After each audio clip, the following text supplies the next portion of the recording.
Oui, alors bonjour, voilà, on continue aujourd'hui avec Matthieu 11. Et alors bien sûr, là, nous sommes dans le 11e, et c'est sûr, le Matthieu 11 et 12 vont être en relation avec deux temps, parmi les temps signifiés dans Qoéleth, hein, qui sont, il est un temps pour se lamenter et un temps pour danser. Or, bien sûr, nous avons... Dans ce chapitre, il est bien question de lamentation, puisque la notion de lamentation est signifiée. Et comment ça se dit en hébreu? Alors nous allons voir une grande clé extraordinaire, c'est la clé du nombre 150, et sifod. Il est un temps pour se lamenter, et un temps pour danser, et lirkod, et rekod, pardon. Il est un temps pour danser. Alors bien sûr, le premier nombre est le nombre 150, et le deuxième nombre est le nombre 310. Ces deux nombres sont grandes clés de ce chapitre que nous allons voir aujourd'hui, du chapitre à venir. Alors on va dire quand même que ce chapitre, dès la base de son commencement, donne déjà la fin. Pour quelle raison? Parce que nous voyons apparaître le nombre 150. Or le nombre 150 qui est Sifod, il est un temps pour se lamenter, c'est-à-dire on se lamente jusqu'à quand? En fait, jusqu'à ce que, par le biais de ce qu'on appelle le Nahal, dans la Kabbalah, la science de la méditation sacrée kabbalistique, une personne arrive à monter jusqu'à ce qu'on appelle le Ken, c'est-à-dire le nid d'oiseau, hein, et c'est cette personne-là qu'on dit sera le Messie. Le Messie monte dans le Ken, dans le nid d'oiseau, par le biais de Chokhmat HaNahal, dont il est détenteur de la science prophétique des montées, et il monte au travers de ce qu'on appelle les Halim, c'est 150 aussi en valeur numérique, c'est-à-dire les pétales de la fameuse rose sacrée qui symbolise les 12 tribus d'Israël et le centre. Donc il y a 13 pétales à la rose sacrée. Cette rose sacrée va inclure les antennes, si on pourrait dire, de l'âme qui s'éveille, et l'âme klali générale du peuple d'Israël s'appelle la grande rose, si on pourrait dire la rose sacrée, mais chacun possède cette rose sacrée à l'intérieur de lui aussi. Alors bien sûr, il est un temps pour se lamenter jusqu'à quand? Jusqu'à ce que par le biais du Nahal, c'est-à-dire de cette science démontée, le Messie puisse monter jusqu'au Ken Sipor, ce qu'on appelle le jardin le nid de l'oiseau, le nid d'oiseau qui symbolise une étoile autour de 3 étoiles qu'on appelle un triangle cosmique, et au centre de cette étoile, il y aurait de ces 3 étoiles, il y aurait une 4e étoile qui serait appelée le nid d'oiseau.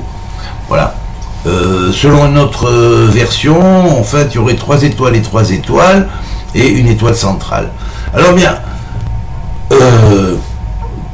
alors on va voir donc que ce chapitre-là, hein, le chapitre 11, précise bien la chose par sa numérique en relation avec Qoéleth, hein, et le nombre de ses chapitres. Le chapitre 11 en relation avec le 11e temps nous dit temps pour se lamenter, mais derrière ça, l'Isfod. Alors l'Isfod, c'est 150, jusqu'à la montée vers le Ken Sipor. Or, cette montée-là, vers le Ken Sipor, vers le nid d'oiseau, c'est quelque chose qui s'accomplit à la fin des temps. C'est pourquoi le chapitre par lui-même, de par le nombre des versets qu'il possède une clé extraordinaire. Il y a 30 versets. Pourquoi 30 versets? Parce que 30 versets en hébreu c'est Yéhié. Yéhié, ça veut dire ce sera. Alors quand Jean pose la question, Jean le Baptiste pose la question à Yehoshua ben Yosef et lui demande: es-tu vraiment celui qui doit venir? Et là, bon ben, c'est vrai. Il dit: j'ai accompli telle chose, telle chose, telle chose, telle chose, mais peut-être que c'est pas le temps pour venir. Et un peu plus loin, on va voir qu'il y a un verset qui signifie bien la chose. Hein, c'est pas le temps pour venir, c'est pas maintenant. Les temps messianiques ne font que commencer maintenant. Ils finiront dans 2000 ans. On commence seulement les temps, ce qu'on appelle Yimot HaMashiach, les temps du Messie.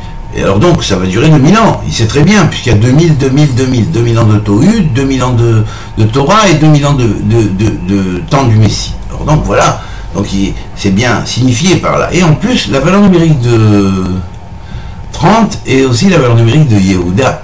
Or, Yehuda était le disciple principal de Jésus. J'avais dit dans un commentaire précédent, et j'ai dit que en fait c'était le seul qui était initié à ce qui s'est passé comme un problème dans cette affaire, qui a même laissé muer le Sanhédrin parce qu'il ne savait pas juger cette affaire. On ne savait pas ce qui se passait. Hein. Il avait donné à Judas cette mission de dénoncer et de dévoiler Simon le magicien, mais Judas s'est trompé parce que le pain est entré dans Judas, et comme le dit le texte, le Satan s'est introduit dans Judas, il a faussé la vision. Il n'a pas été capable de dénoncer Simon le magicien, qui était le double noir, l'inverse de Jésus, puisqu'on disait Léonomatsé. Dans des cas comme ça, c'est des cas très élevés, le démon de la personne peut se déplacer sur terre, mais il y a toujours des signes de reconnaissance. Alors, bien sûr, c'est seulement à la fin qu'on comprendra cette chose-là, donc, hein. Et là, le Etlir Code, qui est le chapitre à venir, on verra que ça traite sûrement de ça, eh bien... Donc le temps pour danser, et Rikoud, c'est la valeur numérique 310. Or 310 est le nombre correspondant à la racine Yesh. C'est vrai que si on inverse les lettres, on a la racine Shai. Mais c'est vrai que si on met Yesh et Shai, eh ben on a Ishai. Ishai était le père de David. Donc la base de génération de David. Il était de la tribu de Yehuda. Donc on comprend qu'il y a 30 versets. Les 30 versets sont l'allusion à David, qui va descendre de la tribu de Yehuda. Et il va représenter ce que j'ai dit à la fin, la généalogie qui se perpétue, hein, depuis Abraham jusqu'à David, 14 générations, de David à Yehoshua ben Yosef, 28 générations, puis après il y aura d'autres générations après jusqu'à l'arrivée de ce qu'on appellera le Messie final. Voilà. Et donc le Messie final a ses racines dans David et dans Yehoshua. Alors on peut dire qu'au temps de Yehoshua, bien que de David, manifestait, comment dire, un dévoilement qui était lié à Yosef. Puis son père s'appelait Yosef, pas pour rien non plus. Donc ça veut dire qu'il incarnait quelque part le Mashiach ben Yosef. Et dans chaque génération, la présence de Mashiach ben Yosef est présente, mais on attend une génération où quelqu'un est capable de supporter cette force-là sur lui, jusqu'au bout, pour le mener à Ben David. Et Ben David, c'est la finalité des choses, c'est-à-dire ça représente le stade de Yehuda. Donc, le texte de Ézéchiel qui dit « Je prendrai la face de David et la face de la tribu de Yehuda, la face de la tribu d'Éphraïm qui sort de Yosef, et j'en ferai qu'une seule médaille », eh bien c'est ça, eh bien ça représente cette chose-là. Voilà. Et David, deux fois est mentionné, régnera sur vous. Donc ça veut dire là, ici, que c'est David et la génération de David, à l'origine, qui est la base du Messie. Alors bien sûr, dans ce Etlir Code, Rikoud, pardon, le temps pour danser, ben, il faut savoir une chose, c'est que c'est relié à un groupe d'étoiles aussi qui s'appelle en haut l'armée du ciel.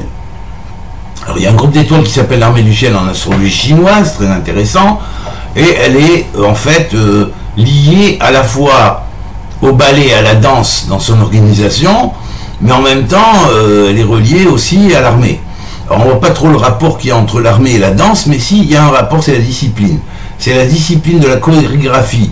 Et là, bien sûr, le terme Rikoud, de danser, c'est pas danser dans un sens, même l'armée, pas dans le sens de faire la guerre, mais dans le sens de la danse, d'accompagner la mélodie du ciel. Et là, ce sont justement cette expression-là qui va venir dans le chapitre suivant. C'est-à-dire que l'armée du ciel vient, mais elle ne vient pas pour punir, elle ne vient pas pour attaquer, elle ne vient pas pour détruire, elle vient pour ordonner, pour chorégraphier, pour mener la mélodie du ciel. Et c'est ça, le truc qu'on verra dans le prochain chapitre. Donc voilà, alors on va quand même analyser Sfod. Il est un temps pour se lamenter. Curieusement, nous avons que se lamenter donne la valeur numérique, alors écoutez bien, 620. Il est un temps pour se lamenter. Je ne pourrais pas se lamenter, donc ça joint une relation avec quelque chose qui est avec le Ken, Tzipor, qui en fait est très haut, mais il est relié au Malchut et au royaume. Et là, il est un temps pour se lamenter, nous voyons que la valeur numérique est 620, qui est la valeur numérique de Keter. Alors cette valeur numérique de Keter, eh bien on va la voir comment? Ben oui, c'est ça. Il faut monter jusqu'à la couronne astrale, jusqu'au nid d'oiseau, et décrocher le nid d'oiseau, avec les 3 pouvoirs qui en sont, et dans le Ken, dans le nid d'oiseau. Et là, le Messie recevra ses pouvoirs d'en haut, et même les pouvoirs de ses ancêtres, et à ce moment-là, il pourra exercer sur Terre sa mission de réunir et de faire la paix sur la Terre. Alors bien sûr, cette valeur numérique de 620 est aussi bien la valeur numérique de Keter, qui est la couronne, qui est la première des sphères de l'arbre de vie, alors que le Ken est lié au Malchut, et de la couronne, au royaume de la couronne. Donc il faut monter jusqu'à la couronne pour rechercher le royaume de la couronne et faire descendre le royaume de la couronne sur terre. Et là, on avait l'avènement du royaume d'Hachem, de Dieu. Et là, on a aussi comme valeur numérique, une valeur numérique très intéressante, c'est Shishi. Shishi avec 2 Yud. On peut écrire Shishi sans 2 Yud, avec Shesh, Shin, Shin, Yud. Alors ça qui fait 610, mais quand on fait Shishi, on écrit Shin Yud, et bien Shin Yud, en valeur numérique, c'est équivalent à 620. C'est-à-dire que quoi? C'est le couronnement de l'œuvre de la création. Alors comme l'œuvre de création s'est faite en 6 jours, ben, le 6e millénaire va être couronné par ce couronnement-là. Et donc le 6e millénaire va représenter le deuxième millénaire des temps qu'on appelle les temps du Messie. Et ensuite nous avons la valeur numérique aussi correspondance à Kelim Kacher. Ce sont les récipients Kacher, c'est-à-dire les réceptacles de réception pour les lumières, quand ils vont être cachérisés, c'est-à-dire en fait quelque part, ça veut dire on ne va pas les mélanger, le lait, la viande, ça veut dire qu'en fait on ne va pas donner des choses trop élevées à ceux qui ne sont pas capables de les recevoir, ni trop basses à ceux qui sont capables de recevoir des choses plus élevées, mais il va y avoir un tri, une organisation, comme dans la danse d'ailleurs, hein. Et donc on prépare ça avec déjà des kelim kasher, c'est-à-dire des récipients qui vont recevoir cette séparation entre les choses d'un ordre et d'un autre, hein. Bien sûr, on ne donne pas une cuisse de poulet à manger à un enfant, bon ben on lui donne du lait. Donc nous sommes dans la Voie lactée, pas pour rien, parce que nous sommes au stade du lait encore, hein. C'est pas pour rien qu'on appelle la Voie lactée, et toute chose a un sens sur Terre. Donc en fait, donc ça va représenter cela, et ensuite c'est aussi le Sachar des Kélim, c'est-à-dire ça va représenter aussi on pourrait dire la rétribution des Kélim. Les Kélim sont les récipients. Alors ça veut dire que les récipients, bon c'est des récipients, mais si recevoir la lumière pour les récipients, quand ils sont cachés et purs, et bien ça veut dire quoi? Ça veut dire quoi? Ça veut dire recevoir la rétribution d'en haut. Quelle est la rétribution? Le royaume du ciel. Voilà, c'est Fod. Et ensuite, bon, bien sûr, on a être code, hein. Alors bien sûr, là, la valeur numérique va être 780, et qui 780 est le nombre correspondant à 3 fois le Shem Havayé. Il a été, il est, il sera. Le Shem Havayé, il a été, il est, il sera, multiplié par 10 dans les 10 Sphirot. C'est-à-dire que là, ça veut dire jusqu'à l'accomplissement total du Malchut. Mais du Malchut, dans les 3 temps, il a été, il est, il sera, pour dire que bien, maintenant, on rentre dans l'éternité. Et ça représente quoi? Le pain multiplié par 10 aussi, c'est-à-dire la multiplication des pains, la multiplication symbolique de la nourriture de l'éternité. Et là, on va voir, donc, dans ce chapitre, la relation avec Yochanan. Tout d'abord, on parle de Yochanan, qui est donc Jean, l'émergeur, c'est-à-dire le baptiste, hein, et qui purifie les gens, et on va voir comment ça se passe. On va voir que du verset 1 au verset 19, c'est une phase, du verset 20 au verset 24, c'est une autre phase, et du verset 25 au verset 30, c'est une autre phase. Donc on va voir 3 phases. d'abord l'immersion, faite par Jean, et tout ce qui s'ensuit, l'un parlant de l'autre, c'est-à-dire Yeshua parlant de Jean, Jean parlant de Yeshua, et ensuite le rapport avec les... une seconde. Voilà, écouter dans les villes, donc ça c'est la propagation de la nouvelle, et ensuite la dimension qui est le Père et le Fils, le rapport entre le Père et le Fils. Alors voilà, nous allons analyser ça aujourd'hui. On va tout d'abord écouter les 19 premiers versets. Yohanan immersion. 11. Alors, quand Jésus achève de donner ses instructions à ses 12 disciples, il part de là pour enseigner et proclamer dans leur ville. 11. De Jean, dans sa prison, avait entendu parler de ce que faisait le Messie. Il lui envoie des disciples pour demander. 11. Crois-tu celui qui doit venir, ou devons-nous en attendre un autre? 11. 4. Jésus leur répond, allez annoncer à Jean ce que vous entendez et voyez. Alors là déjà, Jean est de sa prison et il entend, ça veut dire symboliquement, ça veut dire c'est comme un ange qui est venu en prison. On va voir que plus tard, il est comparé au prophète Élie, et qui sera l'Élie du futur, puisqu'on parle là de l'Élie du futur, et donc on va voir qu'il est comparé donc à un avatar, si on pourrait dire, de l'ange nommé Yoël, le petit ange Yoël, puisqu'il y a le grand ange Yoël dans Métatron.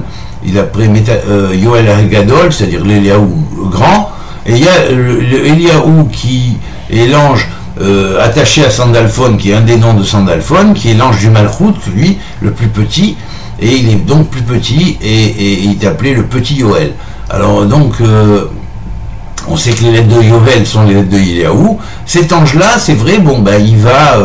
s'incarner dans le prophète Élie, c'est lui qui s'est incarné dans Pinchas, c'est lui qui va se réincarner dans Jean le Baptiste, et c'est lui-même qui se réincarnera à la fin des temps, ou qui reviendra à la fin des temps sous forme humaine, en tant qu'Eliaou Navi. Alors bien sûr ici, le rapport avec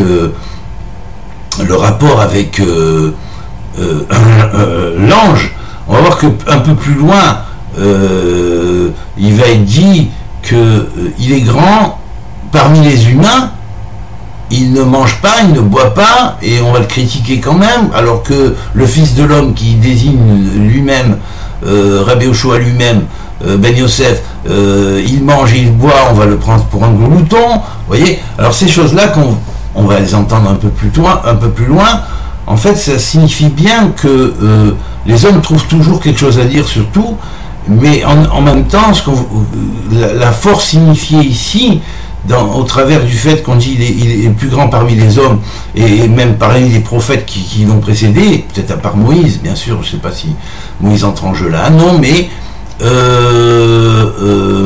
Moïse est spécial, mais ensuite on va voir que il est considéré petit parmi l'agent du ciel, et c'est logique, puisque le Midrash lui-même dit que l'ange, par exemple, Michael, en un pas traverse les 4 mondes, Atzilut, Bria, Yetzira et Asiya, que l'ange Gabriel les traverse en 2 pas, que le prophète Élie les traverse en 4 pas, on dit que le diable aussi les traverse en 4 pas. Donc on a le parallèle dans le mal, hein, le parallèle dans le mal, mais c'est des fonctions angéliques. Il y a les anges qui traversent en 3 pas, en 4 pas, en 2 pas, en 1 pas. Hein. Ceux des cohortes de Michael, ils traversent en 1 pas, ceux des cohortes de Gabriel traversent en 2 pas, ceux des cohortes de Auriel et de Raphaël traversent en 3 pas, et puis ceux liés à Asiya vont traverser en 4 pas. Alors là, donc Eliaou de Asiya traverse en 4 pas, c'est pour ça qu'on dit il est petit parmi les anges, parmi l'agent et l'agent du ciel. Voilà, c'est tout. Et c'est la seule chose, on parle, il est petit, je veux dire, il est lié à une vitesse lumière moins développée que son supérieur qui lui est dans le monde de Yetzira et s'appelle l'ange Yoël Agadol. Il fait partie des noms de Métatron, de l'ange prince d'Éphas, qui était Hanor à l'origine. Voilà, donc on va continuer maintenant. 11. Enfin les aveugles voient, les boîtes marchent, et les voix sont purifiées, les sourds entendent, les morts se réveillent et les pauvres reçoivent la bonne nouvelle. Alors ça, c'est la réponse de Rabbi Yoshua Ben Yosef à, comment il s'appelle, à Jean qui lui a fait demander, est-ce que tu es celui qui doit venir à la fin des temps, qui doit venir au peuple, donc au peuple, pour annoncer la bonne nouvelle, quoi. C'est toi, est-ce que c'est toi le Messie, quoi. Alors, le verset qui est 6, ici, est fondamental. Écoutez-le. 11. Si heureux celui qui ne tombera pas à cause de moi. 11. Alors, heureux celui qui ne tombera pas à cause de moi. Ça veut dire beaucoup tomberont à cause de moi. Heureux celui qui ne tombera pas à cause de moi.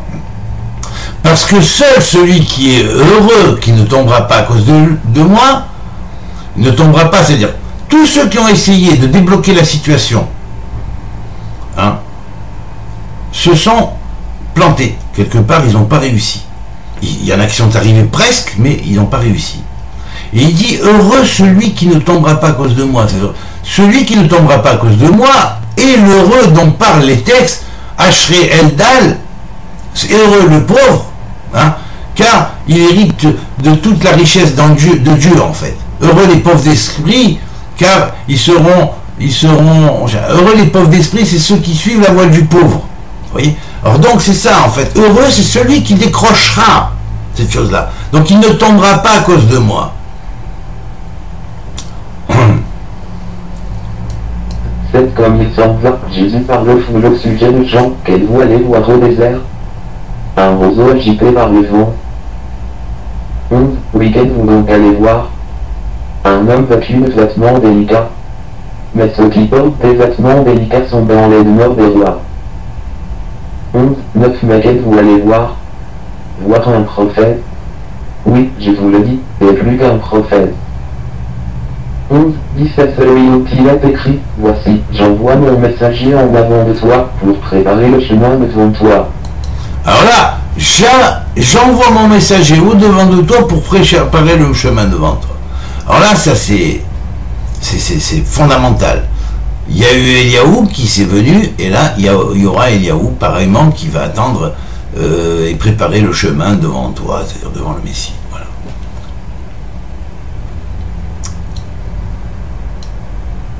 Donc, on pourrait supposer qu'il y aura un autre Jean qui sera l'incarnation de ce Jean-là, qui aura, vis-à-vis d'Hachem, vis-à-vis de l'Éternel, sera le préparateur de la voie du Messie. Voilà.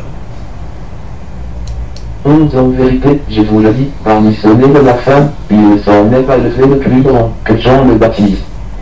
Mais le plus petit dans le royaume des cieux est plus grand que lui. Voilà, c'est ce que je disais tout à l'heure. 11. 12. Depuis les jours de Jean le Baptiste jusqu'à présent, le royaume des cieux se force, et ce sont les forts qui s'en emparent.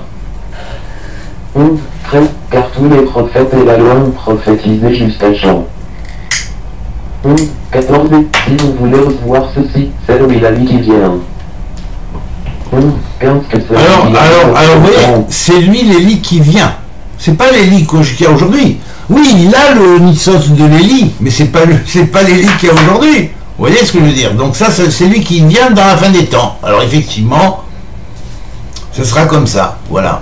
Donc là, on prépare, c'est-à-dire on ouvre le royaume, on commence à préparer les voies de ce qu'on appelle les 2000 ans de temps du Messie, et puis l'Élie qui va venir à la fin, ça va être le nouvel annonciateur, une sorte de nouveau Jean, quoi, voilà, Rabbi Yohanan, en fait. 11. 16 ans père qui va-je comparer cette génération? Elle ressemble à des enfants assis sur les places, qui crient à notre 11. 17. Nous avons joué de la flûte pour vous, et vous n'avez pas dansé. Nous avons chanté une lamentation, et vous ne vous êtes pas lamenté. Vous voyez, le terme lamentation et le terme danse sont ici écrits, comme les 11 et 12. Mais là, ils sont écrits à l'inverse. C'est marqué, vous n'avez pas dansé d'abord, et ensuite vous ne vous êtes pas lamenté. Alors que dans l'ordre des étimes, c'est-à-dire des temps donnés par Coëlette, on a d'abord, il est un temps pour se lamenter et un temps ensuite pour danser. Vous voyez ? Preuve que la clé que je délivre est parfaitement juste. Ils oui en effet, Jean est venu, il ne mange, ni ne boit, et ils disent, il est possédé. 11, 19 Le Fils de l'homme vient. Il mange et il boit, et ils disent, c'est un mouton et un buveur, un ami des publicains et des malfaisants. Mais la sagesse est justifiée par ses œuvres. Voilà. En fait, c'est ce qu'on avait dit tout à l'heure. Vous voyez, les gens trouvent toujours à critiquer quelque chose et quand ils veulent chercher des puces, même là où il n'y en a pas, ils en trouvent. Voilà. Oui, Lévier. 11, 20 Alors il se met à faire des reproches aux villes où il a accompli le plus grand nombre de ses prodiges, parce qu'elles ne se sont pas converties. 11, 21 Malheur à toi, Corazin. Malheur à toi, Bethsaïd. Car, si les prodiges qui ont été accomplis au milieu de vous avaient eu lieu dans Tyr et Sidon, il y a longtemps qu'elles se seraient repenties avec le sac et la cendre. 11, 22 aussi, je vous le dis, il y aura, au jour du jugement, moins de rigueur pour Tyr et Sidon que pour vous. 11, 23 Et toi, Capharnaüm, seras-tu élevé jusqu'au ciel? Tu seras abaissé jusqu'aux enfers, car, si les prodiges qui ont été accomplis chez toi l'avaient été à Sodome, elle existerait jusqu'à ce jour. 11, 24 aussi, je vous le dis, le jour du jugement sera plus léger pour le pays de Sodome que pour toi. Oui, voilà, donc on est là dans une comparaison avec des villes d'Israël qui étaient où ils ont vu se produire tous ces prodiges qui sont cités plus haut et devant lesquels ils n'ont pas réagi, si ce n'est qu'en se révoltant et en continuant à tramer l'un contre l'autre, à se diviser, à se chercher des puces dans les là où il n'y en a pas forcément, et à faire des marlocotes à tout va, à se haïr gratuitement, comme c'est marqué, c'est ce qui a entraîné la destruction du temple. On a vu que ce chapitre-là aussi était un peu aussi en relation avec des choses qui rappellent du temps de la destruction du temple. Alors bien sûr, même s'il y a une gamatria qui dit au temps même où le temple a été détruit, hein, qui est ramené par le Ramchal, le Rabbi Moshe Chaim Luzzatto, au temps même où le temple a été détruit, le troisième temple a été reconstruit. Or curieusement, si on prend l'année de destruction du temple en valeur numérique, on se rend compte que la valeur numérique du temple est égale au passouk ramené par le Ramchal, à cette sentence ramenée par le Ramchal. Et curieusement, on va se rendre compte aussi que l'année du temple, de la destruction du premier temple, est également en valeur numérique correspondante avec cela. Alors, quand même, ça faisait un peu beaucoup. Ça voulait dire que effectivement, le troisième temple, dès la destruction du premier temple, on sait qu'il y avait un deuxième, hein, par la suite, qui a été d'ailleurs attaqué le même jour. Hein. Ça a été toujours les jours de 17 Tammuz, première brèche, et 5 et 9 du mois de Av, destruction. Donc, premier comme deuxième temple, ils ont eu la même sort. C'est le Hachré, c'est lié au troisième temple. D'ailleurs, on a vu tout à l'heure le Hachré, et on peut le retrouver dans le psaume 145, où on insère un passouk supplémentaire disant Hachré Yoshev Vevetecha Rod Yaloura, c'est là, heureux ceux qui sont dans ta maison, ils te loueront pour l'éternité. Or, c'est pas dans la première maison qu'ils sont loués pour l'éternité, ni dans la deuxième, ce sera que dans la troisième, parce que le troisième sera connecté avec le temple d'en haut totalement, et il n'y aura plus de destruction. On sait que le troisième temple a déjà d'en haut été détruit. Au moment où il a été détruit en bas, le premier temple a été reconstruit en haut, puisqu'il est destiné à devenir le temple d'éternité. Le deuxième, il avait le même sort que le premier, même s'il a été moins beau, même s'il a été plus beau, même s'il a été, certains disent comme ça, d'autres disent comme ça. Bref, la génération était d'un niveau moins élevé pour le deuxième temple, certes, mais en fait c'est à peu près pour les mêmes fautes que la première fois comme la deuxième fois, les enfants d'Israël ont été chassés par la destruction du temple et ensuite ont été chassés en exil. Voilà. Donc voilà. Donc ici c'est très bien signifié et on dit bien que vous qui avez vu et vous avez vu, hein, et vous n'avez pas voulu écouter, ben voilà, vous n'avez pas voulu écouter sa voix, ben il s'en est suivi ce qu'il en est suivi. C'est une des raisons pour laquelle d'ailleurs Eliyahu Hanavi, un jour, quand Rabbi Yehoshua ben Lévi lui avait demandé où est le Messie, il lui a dit, va aux portes de Rome, tu vas le voir. Pourquoi aux portes de Rome? Parce que oui, c'est vrai, Eh bien oui, c'est devenu par la suite le christianisme, parce que le judaïsme en a fait, l'a jeté, l'a expulsé à l'extérieur, il est devenu le christianisme.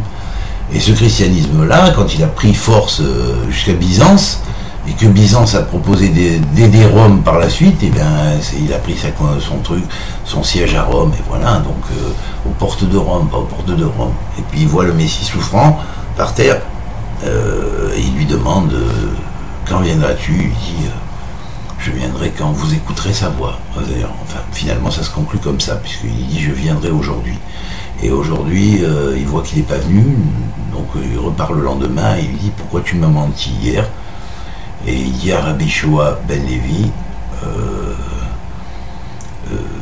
je ne t'ai pas menti, je t'ai dit Ayom, aujourd'hui, si vous écoutez sa voix. Ça veut dire dès que vous serez prêt à écouter sa voix, ben, la rédemption aura lieu. C'est simple. Alors maintenant, nous allons aborder le thème du Père et du Fils. Hein. Alors on va continuer. Père et Fils. 11, 25 ans, ce temple-là, Jésus prend la parole et dit, je te loue, Père, Maître du ciel et de la terre, car tu as caché cela aux intelligents et aux savants, mais tu l'as révélé aux petits. 11, 26, oui, Père, tu l'as voulu dans ta bonté. 11, 27, tout m'a été confié par mon Père. Personne ne connaît le Fils, sinon le Père, personne ne connaît le Père, sinon le Fils, et celui à qui le Fils veut le révéler. Alors là, c'est très intéressant parce qu'en fait, le Père, c'est le monde d'Atsilut. Hein.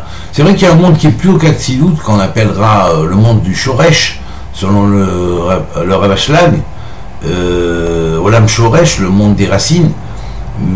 On sait que c'est lié au Keter et à une espèce de matérialisation de l'infini pour créer le monde, mais qu'au-dessus de ce Keter-là, il y a ce qu'on appelle le royaume du ciel, c'est-à-dire le royaume d'en haut qui est le royaume suprême de l'infini.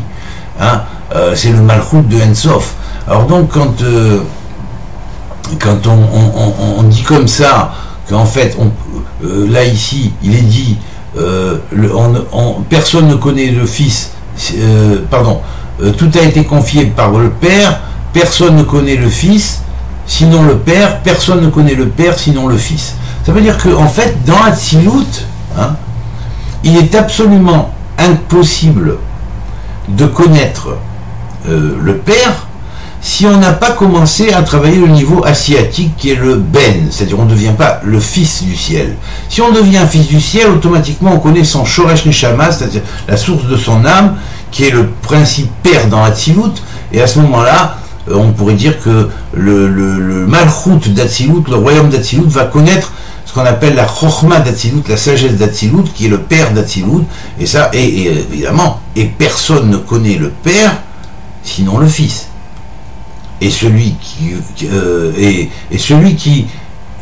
à qui le Fils veut le révéler. Donc, et l'inverse. C'est-à-dire qu'on ne peut pas connaître le Père sans le Fils. C'est-à-dire, le Fils d'abord doit connaître le Père, et ensuite, le Père connaît le Fils. Alors, vous voyez, c'est-à-dire que Atsilut connaît, c'est-à-dire en fait la Neshama qu'on appelle à son degré de Chaya, de la vie, elle connaît ce qui va aboutir dans le Nefesh.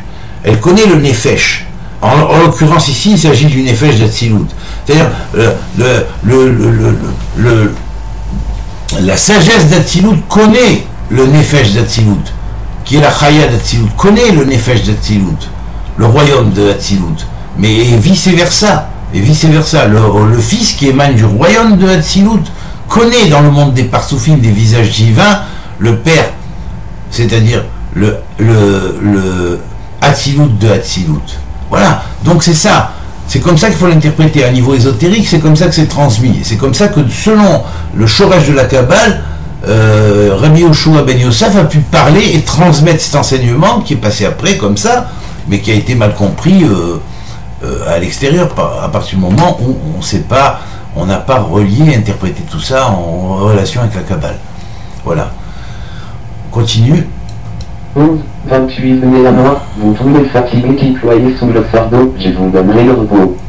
Voilà, alors donc c'est ça en fait.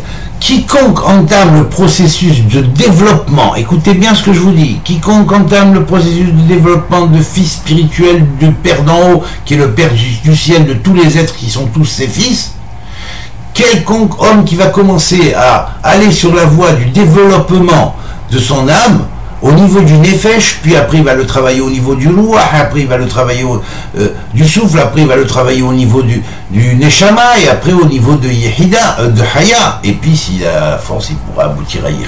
Mais yehida, on dit que c'est lié plus au messie qu'aux autres. Voilà. Donc à l'heureux celui qui ne tombera pas selon pour lui. Voilà. Donc qui saura le mener jusqu'au bout.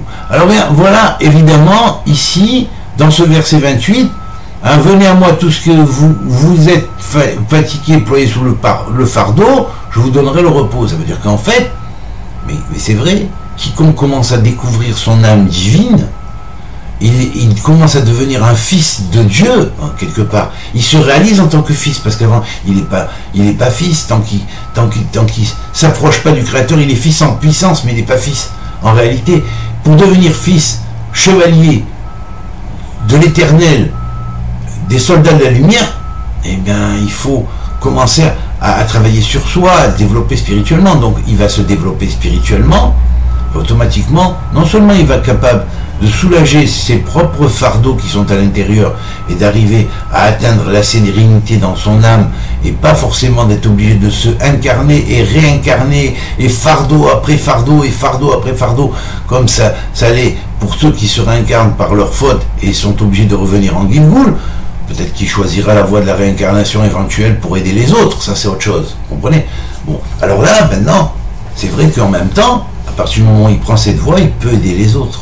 Il peut aider les autres, il peut aider ceux qui sont fatigués, qui ploient sous le fardeau, il leur donnera du repos.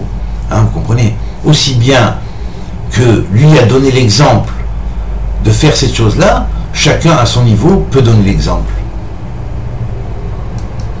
29. Prenez sur vous mon joug et recevez mes enseignements, parce que je suis doux et humble de cœur, et vous trouverez du repos pour vous. 30. Car mon joug est doux et mon fardeau léger. Alors là, mon joug est doux et mon fardeau léger, c'est fort. Hein. Là, la terminaison de mon joug est doux et mon fardeau léger est fort. Hein. Ça veut dire qu'en fait, il a l'envergure de faire ça, et pas tout le monde a l'envergure de faire ça, c'est-à-dire d'être capable de supporter les hauts voltages qui supportent pour l'humanité. Voilà, donc ça, c'est en ça que, en fait, il est le vrai acrobate. Mais l'acrobate, pas dans le sens péjoratif comme certains le disent, hein, pour un peu se moquer. Le vrai acrobate, voilà.